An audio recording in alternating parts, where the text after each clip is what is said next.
We start off with the latest from Sri Lanka, where polling has concluded in the country's parliamentary elections. The polls were held under strict health guidelines on account of the COVID-19 pandemic. Voting began at around 7 a.m. local time. There were limits on the number of voters permitted inside the polling booths, and poll workers were equipped with sanitizers and PPE kits. Both President Gotabaya Rajapaksa and Prime Minister Mahinda Rajapaksa cast their votes at their respective polling stations. The elections are widely expected to extend the clout of the Rajapaksa clan in the island nation. The Rajapaksas are known for their hawkish attitude towards the West and for cozying up to Beijing. The Sri Lanka Podujana Peramona, or the SLPP, led by the Prime Minister Mahinda Rajapaksa, is widely expected to obtain a simple majority. The party has the backing of Sri Lanka's Sinhala Buddhist majority and has been campaigning with nationalistic fervour. The SLPP's only viable challenge coming from the Samagi Janabala Vigaya, or the SJB. It is led by the leader of opposition, Sajith Premadasa, and is composed of breakaways from Sri Lanka's oldest party, the United National Party. The SJB has made a right of centre pitch during campaigning and has focused on rural areas and poverty alleviation. It has also promised to not sell off state assets, a clear retort to SLPP's pro-China stance. So the voters get to choose between the pro-China SLPP and the China-skeptic SJB. A look at the numbers. There are 225 seats in Sri Lanka's parliament, which is modelled on the British parliamentary system. The party or coalition that secures a simple majority of 113 seats will form Sri Lanka's next government. In the 2015 parliamentary election, no single party was able to secure a majority. The Rajapaksas are unlikely to be satisfied with a simple majority. The SLPP wants to amend the constitution and expand the presidential powers, which requires a two-third majority or a super majority of 150 seats out of the 225. This proposed constitutional amendment has led to rights groups raising a series of red flags. It aims to remove presidential term limits and bring the police, judiciary and the election body under the president's authority. This is South Asia's first major election since the pandemic struck, and so President Rajapaksa's handling of the outbreak remains a key issue. As always, the issue of Tamil reconciliation will be a major factor as well for the country's largest minority group.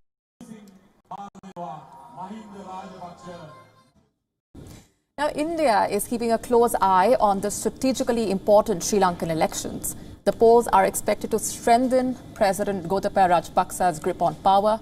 While the Rajapaksas' tilt towards China cannot be ignored, Gotabaya had promised to protect India's interests from labour unions. But now he is reviewing the agreement for India to develop the East Container Terminal.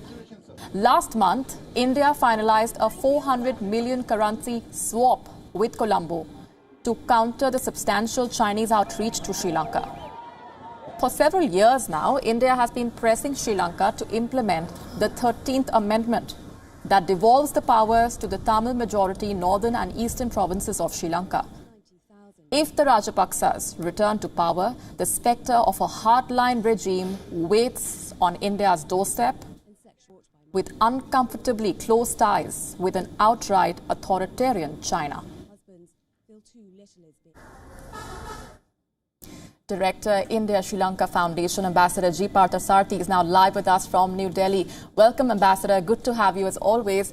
The elections were postponed twice due to COVID-19. The figures telling us the pandemic has not impacted the voter turnout to that great an extent.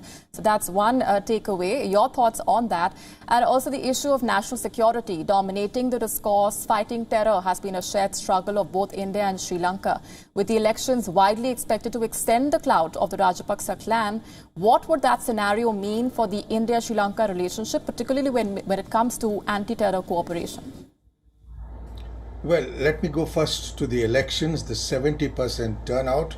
I think we as Indians should be delighted that whereas we have authoritarian regimes run by the army like in our western neighborhood, or you have other problems, here you have a remarkable example of a functioning democracy with a very good performance on COVID. and 70% of the electorate turning out amidst the virus problem.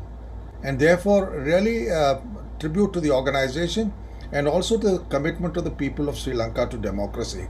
Of that, every Indian has to be very happy. We will see all indications suggest a large majority for the Rajapaksas, amongst other reasons because the United National Party, which has also been very friendly to India, it was after all President Jayawardene's party, right of center, sort of almost falling apart. And the responsibility for the major opposition now coming on Sajith Premadasa. I think he will do well, perhaps even in Tamil areas. So, yes, but it does seem like the Rajapakshas coming in. Now, on the Rajapakshas coming in, the real problem arose because of the Tamil diaspora in the West, notably the United States, Canada, UK and Australia, running a very strong campaign against Mr. Rajapaksa. Yes, there were human rights violations, but I think the West went a bit too overboard. So you have India and Japan engaging as Asian powers, engaging them. I think we should work to see that nobody tries to isolate them and that continue with development assistance. As long as we do that, it's okay. Coming to China, yes, there has been a distinct movement towards China by the Rajapaksa government. But the question we should ask ourselves is, do they have alternatives? And I think there's one thing we should make it very clear. You refer to the Colombo East Terminal. I think the Rajapaksa government should be left in no doubt that how it responds to India and Japan's readiness to cooperate will play an important role in our molding our policies. So it is going to be an interesting period of diplomacy. We've had in recent months good contacts with both the President and the Prime Minister, both the Rajapaksha brothers. And therefore for us, as I said, yes, Sri Lanka should have a right to have a wide range of options. But we do not want Chinese nuclear submarines landing up in Colombo port. That would worry. And also they saw that in the case of Hambantota, with the Chinese, they ran into a deep debt trap. They couldn't repay. And there were serious concerns that the Chinese would use it as a base.